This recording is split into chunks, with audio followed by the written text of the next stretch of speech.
Broken equipment and missteps by the New Orleans coroner's office are causing heartache for a local father. Well, eyewitness investigator David Hammer teamed up with our partners at the Times-Picayune, joining us now in studio to show us, really, David, the devastating impact of these failures. Yeah, this is a problem that can add to the anguish for already grieving families.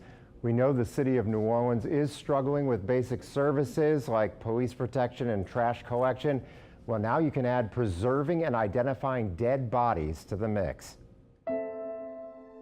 Sidney Smith and his 42-year-old son Justin were almost inseparable.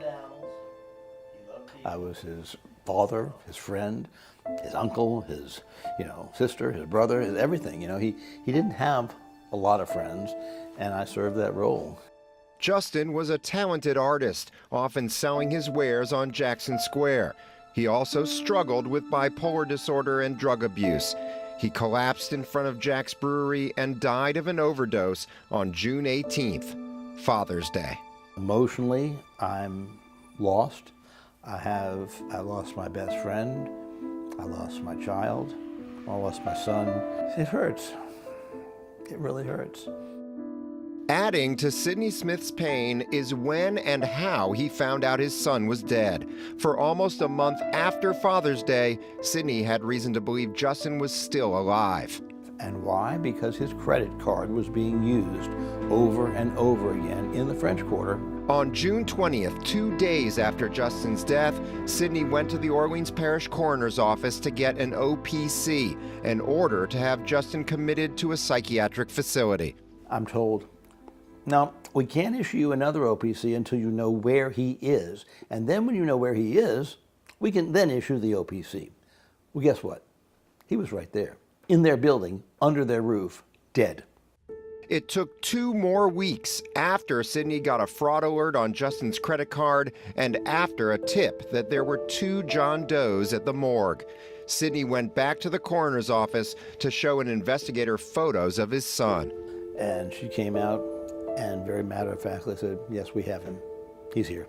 That's when I got kicked in the gut. That's when you lose it. Orleans Parish Coroner Dwight McKenna's office had Justin from June 18th to July 12th, while his dad filed missing person reports, hired a private detective, and frantically searched the French Quarter. Sidney feels none of it should have been necessary. His fingerprints were on file with the NOPD. Had they done the slightest little bit of investigation, they would have identified him immediately. Keith Pinkert of the National Association of Medical Examiners says identifying dead bodies is, quote, a very important function that needs to be accomplished as soon as possible and can be accomplished quickly and easily by fingerprint analysis. So Sidney demanded answers from McKenna's chief investigator, Brian Laparolari. And he says, well, I believe that the air conditioning system was out at the police station for a while. I said, what does that have to do with the fact that my son's fingerprints were not taken and identified? Well, I believe the fingerprint machine was broken during that time. This is not an isolated incident. Earlier this month, our partners at the Times-Picayune reported on a family who sued McKenna's office for misidentifying their son and causing them to search for him unnecessarily for 8 months. I don't think Dwight McKenna is fit for the job. And that was before Sidney got more horrific news from our investigation. McKenna says a cooler for storing dead bodies broke a couple months ago and still isn't fixed. The coroner wouldn't say if that's why Justin's corpse decomposed beyond recognition. Sidney Smith loves New Orleans. He's a noted music photographer and owns the popular Haunted History tours in the French Quarter.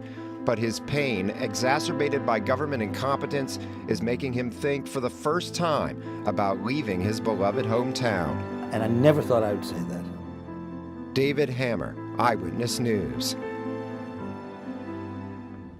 Dr. McKenna says he asked the city to fix the cooler months ago and it's still broken. The coroner also blamed the police department because its system for running fingerprints was down. But the NOPD says the coroner's office never even requested prints to be run in Justin Smith's case. Katie? I imagine there will be more to come on this. Thank you, David.